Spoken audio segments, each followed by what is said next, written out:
Hi, welcome to Jagas world. வாங்க இன்றைக்கி நம்ம கிச்சனில் என்ன சமையல்னு பார்க்கலாம். நம்ம கிச்சனில் இன்றைக்கி என்னென்னா காராமணி வச்சு ஒரு கிரேவி பண்ணியிருக்கேன். அதுக்கேற்ற மாதிரி ஒரு நல்ல தோசை, கலர்ஃபுல்லான டேஸ்டியான ஒரு கோதுமை மாவு தோசை, ஹெல்த்தியான தோசையும் பண்ணியிருக்கேன். இது எப்படி பண்ணலான்னு பார்க்கலாம் வாங்க. இந்த கிரேவி நம்ம டிஃபனுக்கும் சாப்பிடலாம், ரைஸ்க்கும் சாப்பிடலாம், எல்லாத்துக்கும் செட் ஆகிற மாதிரி ஒரு கிரேவி. இது ரொம்ப ஹெல்த்தியும் கூட, பண்ணுறதும் ரொம்ப குயிக்காக பண்ணிடலாம். வாங்க இதை எப்படி பண்ணலான்னு பார்க்கலாம். பாத்திரத்தில் 1 ஸ்பூன் எண்ணெய் விட்டுக்கோங்க. எண்ணெய் விட்டுட்டு 1 இன்ச் அளவு இஞ்சியை நான் பொடியாக கட் பண்ணி சேர்த்துருக்கேன். ஒரு 6-7 பல் இருக்கும், அந்த பூண்டு சேர்த்துக்கோங்க. இதெல்லாம் லைட்டாக வதங்கினதும் 2 மீடியம் சைஸ் வெங்காயத்தை நான் சின்ன சின்னதாக கட் பண்ணி சேர்த்துருக்கேன். ரொம்ப சின்னதாக வேண்டாம், லைட்டாக வதங்கிச்சுன்னா போதும். ஒரு ரஃப்பாக கட் பண்ணி சேர்த்துக்கோங்க. ஒரே ஒரு பச்சை மிளகா, 4 தக்காளி சேர்த்துருக்கேன். மீடியம் சைஸ் தக்காளி 4 சேர்த்துருக்கேன். ஒரு 2 ஸ்பூன் அளவு கொத்தமல்லி, கருவேப்பிலை, புதினா, இது எல்லாமே 2 ஸ்பூன் அந்த அளவு சேர்த்துருக்கேன். இது ஒரு ஆஃப் குக் ஆனதுக்கப்புறம் ஆற வச்சு அரைச்சிடலாம். வேறு ஒரு பாத்திரத்தில் 3 ஸ்பூன் எண்ணெய், 4 லவங்கம், 2 சின்ன துண்டு பட்டை சேர்த்துருக்கேன். கொஞ்சம் கருவேப்பிலை சேர்த்துட்டு ஆற வச்சுருந்தோம்ல, அதை அரைச்சி எடுத்துகிட்டு வந்து இதில் சேர்த்துடலாம். 1/2 ஸ்பூன் மிளகாத்தூள் சேர்த்துக்கோங்க. நம்ம ஜாரில் ஒரு 1/4 டம்ளர் அளவு தண்ணி சேர்த்து, நான் காராமணி வேக வச்சுருந்தேன், அந்த தண்ணியை சேர்த்துருக்கேன். ஒரு 1/4 டம்ளர் அளவு தண்ணி சேர்த்து அந்த தண்ணியை அலசி இதில் ஊற்றிடுங்க. வேறு ரொம்ப தண்ணியெலாம் சேர்க்க வேண்டாம், ஏன்னா ஆல்ரெடி நம்ம வெங்காயம் தக்காளியெல்லாம் வதக்கி தான் அரைச்சிருக்கோம். அதனால் ரொம்ப தண்ணி சேர்க்க வேண்டாம். உங்களுக்கு தண்ணி வேணும் சேர்க்கணும் அப்படின்னா காராமணி வேக வச்ச தண்ணி இருந்ததுன்னா அதே சேர்த்துக்கோங்க. அது இல்லைன்னா பச்சை தண்ணி கூட சேர்த்துக்கோங்க. இதுக்கு தேவையான அளவு உப்பு போட்டு ஒரு 2 நிமிஷம் மூடி வச்சுருந்தீங்கன்னா குக் ஆகிடும். இந்த ஸ்டேஜில் நம்ம காராமணி சேர்த்துக்கலாம். நான் 100 கிராம் அளவு காராமணி நான் வேக வச்சுருக்கேன், அதை சேர்த்துக்கிறேன். இதெல்லாம் போட்டுட்டு நீங்கள் ஒரு 2 நிமிஷம் வரையும் குக் பண்ணிங்கன்னா சூப்பராக குக் ஆகி ரெடி ஆகிடும்.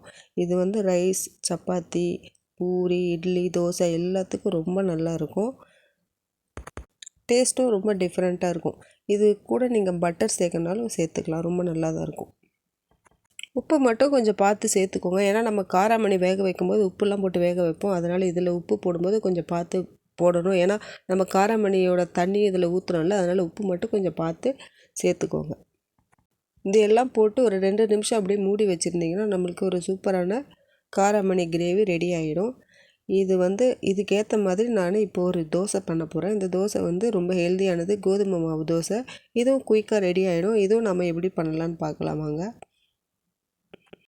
இது பண்ணுறதுக்கு நான் பாத்திரத்தில் 1 கப் அளவு கோதுமை மாவு எடுத்திருக்கேன். வெங்காயத்தை, ஒரு பெரிய சைஸ் வெங்காயத்தை நம்ம காயெல்லாம் சீவுவோம்ல, கேரட், பீட்ரூட்லாம் சீவுவோம்ல, அந்த சீவலில் நல்லா சீவி எடுத்துருக்கேன். பாருங்கள், இந்த மாதிரி நல்லா நைஸாக சீவி எடுத்துக்கோங்க. இல்லைன்னா ரொம்ப பொடியாக கட் பண்ணுறதா இருந்தால் கட் பண்ணியும் எடுத்துக்கோங்க. இதே மாதிரி சீவி எடுத்துக்கிட்டிங்கன்னா ரொம்ப டேஸ்டியாக இருக்கும்.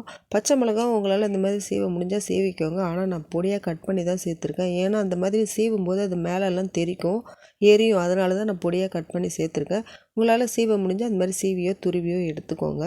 இதெல்லாம் ஒன்றா சேர்த்துருங்க.